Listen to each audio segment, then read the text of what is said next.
Cobalt MCM'da ko'p uchrayotgan muammo hozirgi kunda. Assalomu alaykum hammaga. Sizda ham MCM Cobalt bo'lsa, yurib ketayotgan paytingizda o'zini-o'zi o'chib qoladigan kasal yoki mashinani o'chirgan bo'lsangiz ham mashina zarat bo'lib qolib ketadigan kasal bo'ladigan bo'lsa, hozir mana mashina zarat bo'lib turibdi, kalb o'chirilgan. Bir o'zingiz ham to'g'rilasangiz bo'ladi, ham ustalarga ham hozirgi kunda ustalarımizga ham topishmoq oddiyroq.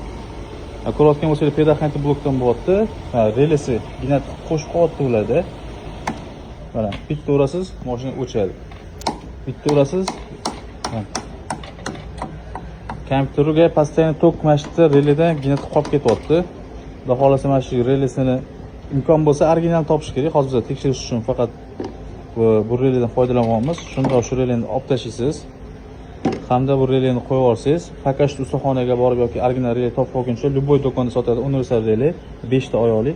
O'shani shundoq qo'yib olsangiz, xudo xolasa mashina o'chib qolish kasali ham keyin o'chirganingizda ham bittada o'chadigan bo'ladi. Mashina zarat qolib ketmaydi. Mana mashina o'chdi.